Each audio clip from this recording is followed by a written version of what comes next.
బయట నీకు యూట్యూబ్లో నీ గురించి చర్చ జరుగుతుందా తెలుసా? తెలుసు. ఏమని జరుగుతుంది అంటే కనుక నాగరాణి ఇలా యాక్టింగ్ చేస్తుంది, మనీ కోసం చేస్తున్నారు, పేరెంట్స్ కావాలని ఇలా చేస్తున్నారు అని చెప్తున్నారు. ఎందుకు చేస్తున్నారు?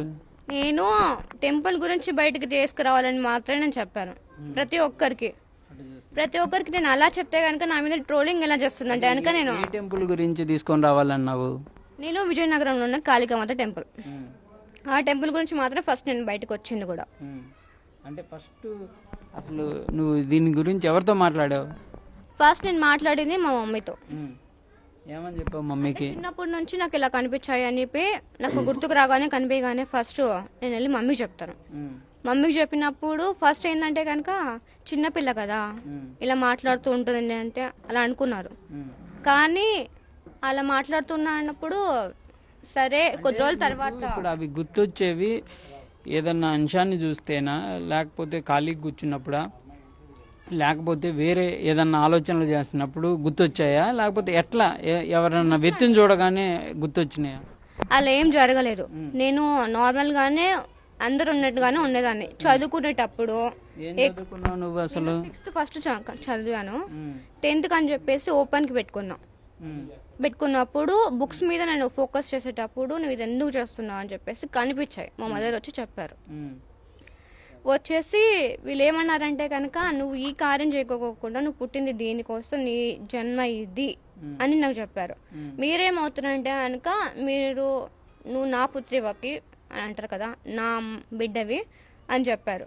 నేను ఫస్ట్ నమ్మలేదు వాళ్ళని. ఎవరు చెప్పారు? మా మమ్మీ అంటే కనుక నాగరాణి ఆమె చెప్పింది నాకు కనిపించేసి వచ్చి చెప్పినప్పుడు సర్లే. నేను అట్లా ఎవరు వాళ్ళని చూడగానే ఏం భయం అనిపించలేదు, ఎప్పుడు భయపడలేదు కూడా. అంటే నేను ఇప్పుడు వాళ్ళు నీ ముందుకు వచ్చి నీతో మాట్లాడేటప్పుడు వాళ్ళ ఆకారాలు ఎలా ఉండేవి? ఇప్పుడు ఒక మనిషిలాగానే నాకు కనిపించారు. ఫస్ట్ నుంచి అయితే కనుక కళ్ళ ముందుకు వచ్చినప్పుడు ఒక మనిషిలాగానే కనిపించారు. అది కనిపించినప్పుడు నేను సరే ఏమైనా ఇల్యూస్ట్రేషన్ చేసుకుంటున్నానా, చిన్నప్పుడు కదా అది, ఇల్యూస్ట్రేషన్ చేసుకుంటానా లేకపోతే కనుక ఏంది అని అనుకున్నా. అయినా సరే ఏదంతా ఒకటని చెప్పేసి వదిలేసాను కూడా. చాలా సిచ్యువేషన్ వదిలేసాను.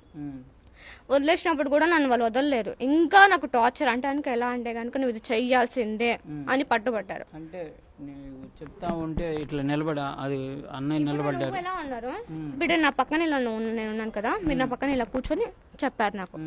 చెప్పినప్పుడు ఏంటంటే మీరెవరు అసలుకి, నాకు ఎందుకు ఇవన్నీ చెప్తున్నారు అంటే కనుక మీరు నాకు ఎందుకు చెప్పాల్సిన అవసరం ఏముంది అని అడిగితే, నువ్వు నా బిడ్డవి, బిడ్డకి గుర్తు చేయాల్సిన పని తల్లికి ఉంటుంది, నువ్వు ఏ కార్యానికి అయితే పుట్టావో ఫస్ట్ ఆ కార్యం నెరవేర్చు అని చెప్పారు. ఏం కార్యం అసలుకి, ఇదంతా ఏంది, మీరెవరు అని అడిగాను.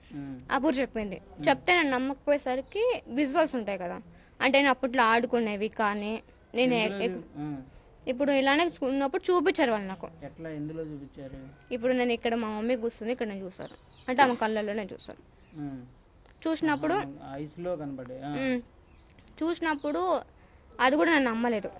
అటనే స్టడీ మీద ఫోకస్ చేయడం కానీ అప్పట్లో మమ్మీకి చేసుకోవడం కానీ ఉండింది. కానీ 18 years పడిన తర్వాత ఇప్పుడు సామాన్యంగా ప్రజలు ఎవరన్నా ఉంటే నీ వయసు వాళ్ళు, అప్పుడు నీకంతా 12 ఏళ్ళు ఉంటాయి అట్లా కనబడ్డప్పుడు, అట్లాంటి వయసులో నీడ కనబడితేనే భయపడి అసలు 2-3 రోజులు జ్వరాలు వచ్చే పరిస్థితులు ఉంటాయి. ఎందుకంటే అంత భయం ఫీల్ అవుతాం మనం. ఒక తెలియని ఆత్మ కానీ లేకపోతే ఏం జరిగినా మనం నిజంగా ఒంటరిగా ఉన్నప్పుడే భయపడే పరిస్థితులు ఉంటాయి ఆ చిన్నపిల్లలకి. ఆ టైంలో వాళ్ళు అట్లా వచ్చి నీతో మాట్లాడుతుంటే నీకు వేరే విధం భయాలు వేయట్లేదు అన్నావు, కానీ ఏదో విధంగా అనిపించింది కదా, అసలు నాకేంది, నా పరిస్థితి ఏంది, ఇట్లా ఉంది ఏంటి వినపడటం, నేను డాక్టర్ దగ్గరికి వెళ్దామా లేకపోతే ఏంటి, అట్లా అనిపించిందా? నేనేమనుకున్నానంటే కనుక ఇవన్నీ కనిపించినప్పుడు ఏమన్నా ఊహించుకుంటున్నా అనుకున్నా. కాబట్టి ఎవరికి నేను మమ్మీకి చెప్పాను ఇలా అని. మమ్మీ కూడా అనింది అవన్నీ వదిలేయమ్మా అనింది. సరే వదిలేసిన. ప్రతిసారి ఇదే నేను మైండ్కి పెట్టుకుని ఎప్పుడు నేను చేయలేదు. 18 years తర్వాత ఏమైందంటే నాకు ఇల్లే రూషపడం అనేది స్టార్ట్ అయింది. అప్పుడు స్టార్ట్ అయినప్పుడు కూడా ఏమన్నా స్కిన్ డిసీజ్ వల్ల ఏమన్నా వచ్చిందా అనుకున్నా. డాక్టర్స్ దగ్గరికి వెళ్ళాను. వెళ్తే కనుక ఆయిల్మెంట్ ఇచ్చారు, పౌడర్ ఇచ్చారు, మెడిసిన్ ఇచ్చారు. నార్మల్ ఏమన్నా హీట్ వల్ల ఏమన్నా వస్తుందా అన్నారు. సరే అని మెడిసిన్ యూజ్ చేశాను.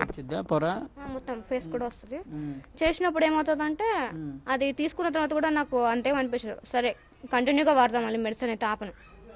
వాడిన తర్వాత కూడా నాకు ఎలాంటి యూజ్ ఉండదు.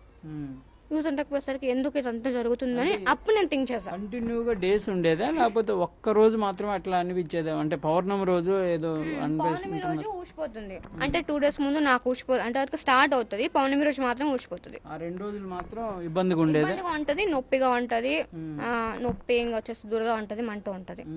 అంటే నేను చాలా సఫర్ అవుతా ఆ టైంలో, అంటే ఆ పెయిన్ భరించలేక.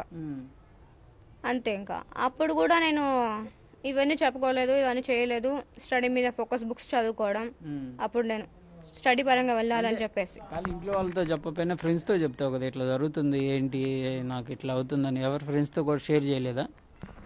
నాకు ఫ్రెండ్స్ ఉన్నారు, వాళ్ళు 2 members కి తెలుసు మొత్తం స్టోరీ మొత్తం తెలుసు వాళ్ళకి. వాళ్ళు ఏమన్నారు? వాళ్ళు ఏమనలేదు. ఇప్పుడు ఇదన్నీ నాకు తెలిసిన తర్వాత కూడా నన్ను వాళ్ళు అవాయిడ్ చేయడం కానీ దూరం పెట్టడం లాంటివి కూడా చేయలేదు. వాళ్ళైతే నన్ను నమ్మారు, ఎందుకంటే వారి కళ్ళ ముందు వాళ్ళు చూసారు కాబట్టి వాళ్ళు నమ్మారు, లేకపోతే ఎవరు నమ్మారా వాళ్ళని? వాళ్ళకు కూడా ఎవరు? మా మమ్మీ వాళ్ళు ఎవరికి కనిపించారు, ఎవరికి కనిపించారు. ఓన్లీ నీకు మాత్రమే కనిపించేవాళ్ళు. ఓకే. నాకు మాత్రం కనిపించేటోళ్ళు. నాకు వచ్చి చెప్పినప్పుడు, ఇప్పుడు అమ్మ అందరు ఉన్నప్పుడు కూడా ఒక్కొక్కసారి కనిపిస్తారు, బట్ వాళ్ళు కనిపించకపోయినా ఎవరితో మాట్లాడేవాళ్ళు? వాళ్ళు కనపడినప్పుడు అమ్మ నాన్ననే పిలుస్తాను.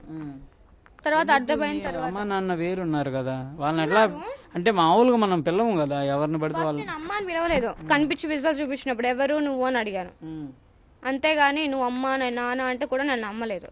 చూపించిన తర్వాత అక్కడ చూసిన తర్వాత నేను క్లారిటీ తెచ్చుకొని కుబుసం అంతా ఊడిపోయిన తర్వాత అప్పుడు నేను అమ్మ అని పిలుస్తున్నాను, అందువరకు నీకు పిలవలేదు. అంటే వాళ్ళు చెప్పక ముందు నీకు అట్లాంటిది ఎప్పుడు జరగలేదా? జరగలేదు, నేను నార్మల్ లైఫ్ లో లీడ్ చేశాను. అప్పుడు కూడా వాళ్ళు చెప్పిన తర్వాత నుంచి ఆ డిసీజ్ లాగా అట్లా అనిపించి, అంటే ఫస్ట్ డిసీజే అనుకుంటాం కదా ఈ స్కిన్ కి. ఫస్ట్ అమ్మ నాన్న వాళ్ళు కనిపించక ముందు అడవి లాగా అనిపించడం, తర్వాత వచ్చేసి ఆడుకోవడం, చిన్నపిల్లలు ఆడుకునేటప్పుడు అలాంటివి. అప్పుడు ఎలా చేసేవాళ్ళం అనేది అవి కనిపించినప్పుడు ఫస్ట్ చిన్నప్పుడు 9 years అప్పుడు అమ్మతో చెప్పేదాన్నంట. 9 years అప్పుడు డాక్టర్ దగ్గరికి అప్పుడు తీసుకుని వెళ్ళారు, ఏమన్నా మైండ్కి ఏమన్నా ఇదైందా అని చెప్పేసి. అక్కడికి వెళ్తాను రిపోర్ట్స్ ఉన్నాయి, స్కానింగ్స్ ఉన్నాయి, మొత్తం ఉన్నాయి, బట్ అన్ని దాంట్లో నార్మల్ అని వస్తుంది. For more videos like this, subscribe Big TV channel.